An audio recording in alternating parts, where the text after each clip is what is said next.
Ayan, minsan pa, magandang hapon. Ngayon po ay linggo pa rin. Sa dalawang araw.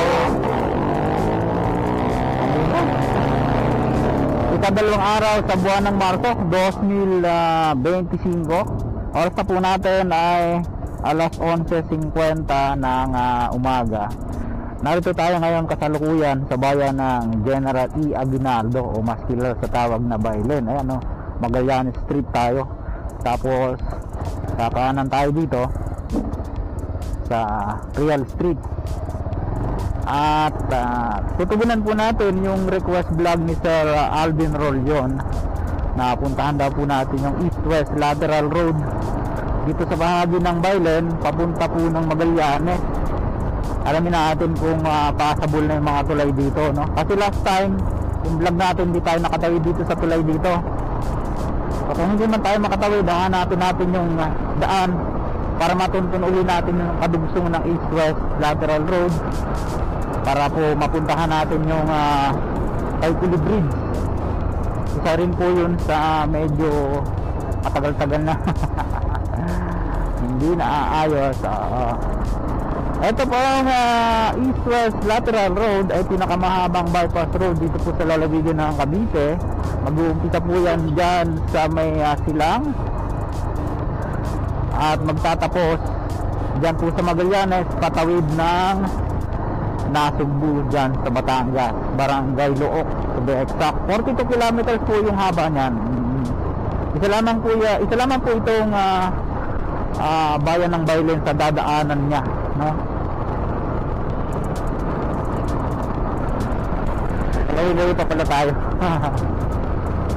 Malapit na rito yung yung Malibig-Libig Falls eh. Alam ko, natatandaan ko dito tayo dumaan dati. Dire-diretso lang to, tapos mayroong kakaliwaan dyan sa una-unahan ng konti. Pero bago yan, ito na po yung intersection na yon, east-west lateral road na po yan.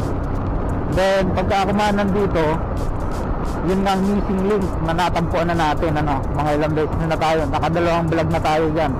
Kaya lang nakakalungkot, hindi pa po siya re-resolve yung right of way problem, no? Kaya hindi pa siya maumpisahan.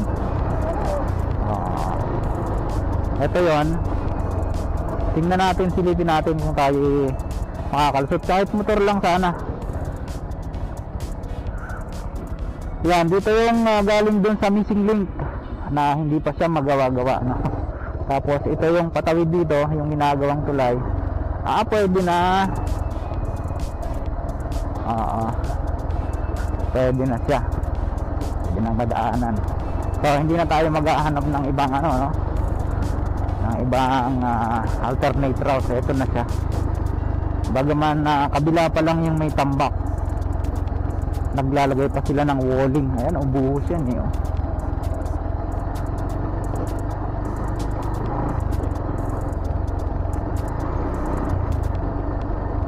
Ayan, ito yung hindi tayo nakadaan dati. Last lang natin dito.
Ayan, di na natin masyadong pinaabot dito yung ating drone, ano.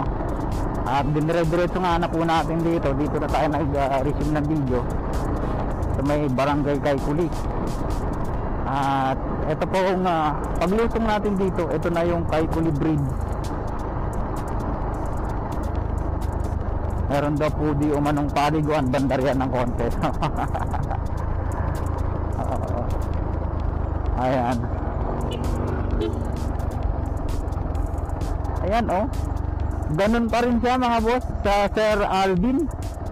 Oo, ganun pa rin siya. Tingnan nyo, oh. Pero nilagyan dito ng sementado na pinaka-pathway niya. Ayan, oh.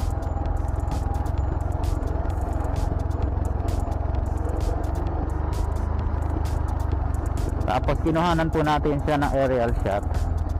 Challenging talaga yung paglusong dito. Ayan, oh, madulas yan, oh.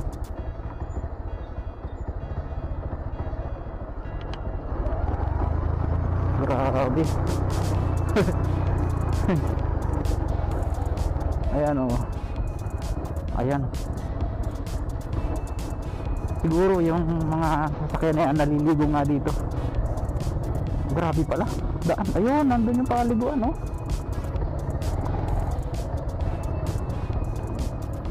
Ay, ganda nga naman ng tubig, kabayan, oh. Grabe. Oh.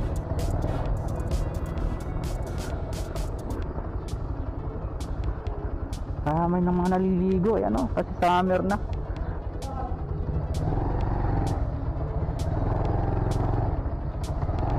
Bossing, ito na yung Kaykuli River, ano ho?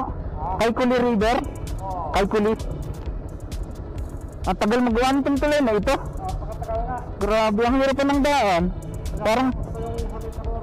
Parang nadaos-us eh.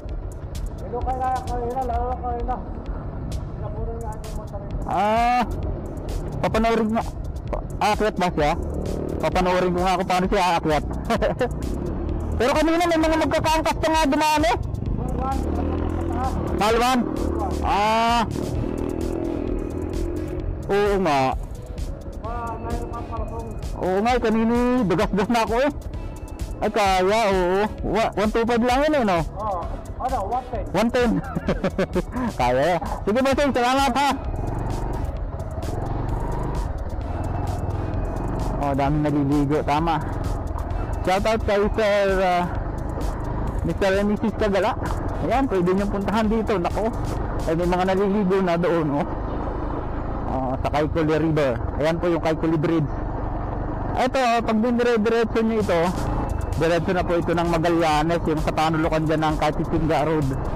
Saka Magallanes Katitinga Road, oh. Siguro hanggang dito na lang yung ating vlog. Hindi na tayo tutuloy banda roon na bayan. Sa mga kailang ko na ito gawin sa ating YouTube channel. Huwag kong kalimutang mag-like at mag-subscribe. Pakipindot po ang notification bell para lagi kayong updated anytime na mag-upload po tayo ng video. Ito pong muli si Kabayang Alex. Lagi nagpapaala. Ingat po tayo. Lagi tayong maraming magpasalamat. See you po on my next vlog. Hasta bye bye.